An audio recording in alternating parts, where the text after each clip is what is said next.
ये सरकार हमने 2014 में बनाई थी हरियाणा में।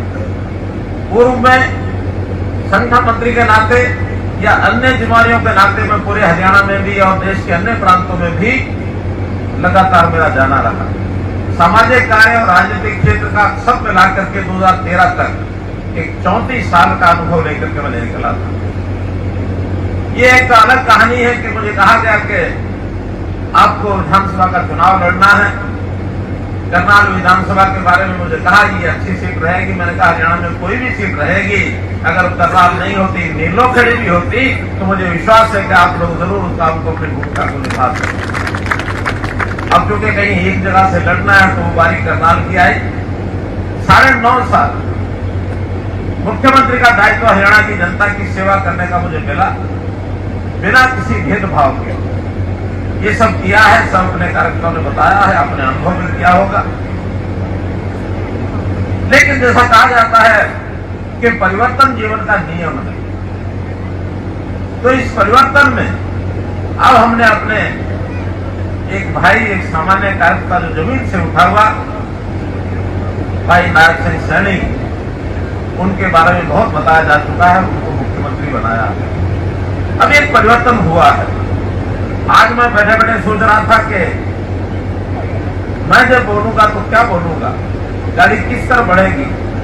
क्या जो आप मेरा स्वागत कर रहे हैं, अभिनंदन कर रहे हैं, उधर गाड़ी बढ़ेगी, या 9.5 साल के बाद मैं यहाँ से विदा होकर के, मुख्यमंत्री से विदा होकर जा रहा हूँ, तो विदाई पार्टी के रूप में बनेगी। क्यों, क्या जवाब है?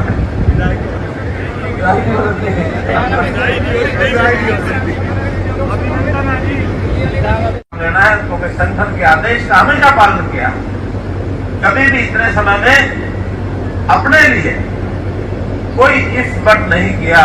और मैं तो जब संगठन मंत्री था तब ये बात कहा करता था कि किसी भी कार्यकर्ता को अपने बारे में सोचने की कोई जरूरत भी नहीं है और कोई उसको सोचने का अधिकार भी नहीं है।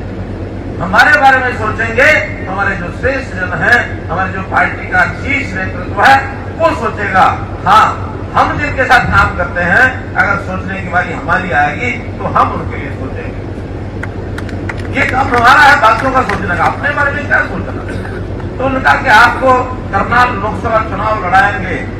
कभी संगठन के सामने कोई ईद बट नहीं की, शर्त नहीं रखी, लेकिन मन में आया कि एक छोटी बात का संकेत मैं प्रधानमंत्री जो कर दूं कि मैं लोकसभा का चुनाव तभी लड़ने के लिए तैयारी करूंगा जब हमारे वर्तमान सांसद संजय भाटिया जी की सहमति होगी।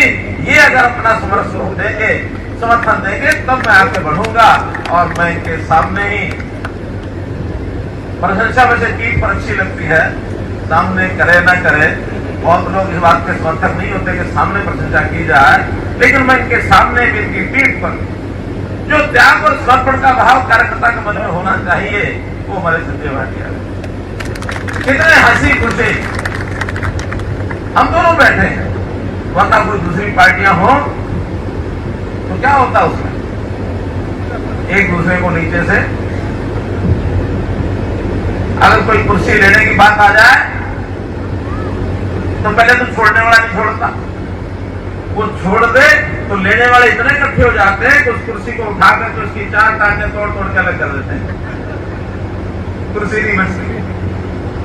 क्योंकि कुर्सी तो जनता की होती है, तोड़ने के लिए वो शुरू हो जाता है। अब ये देखना ना कांग्रेस कितना घमसान बचा है।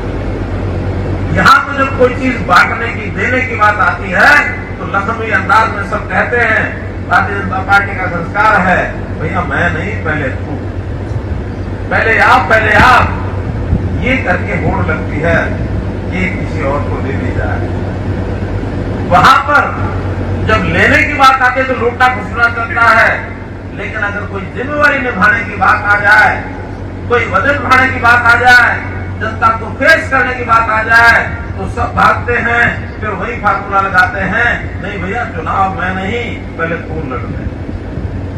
क्यों? क्योंकि सबको डर लगता है। बहुत से लोग अब आजकल भारतीय जनता पार्टी की तरफ आ रहे हैं, इसमें कांग्रेस के बहुत लोग हैं।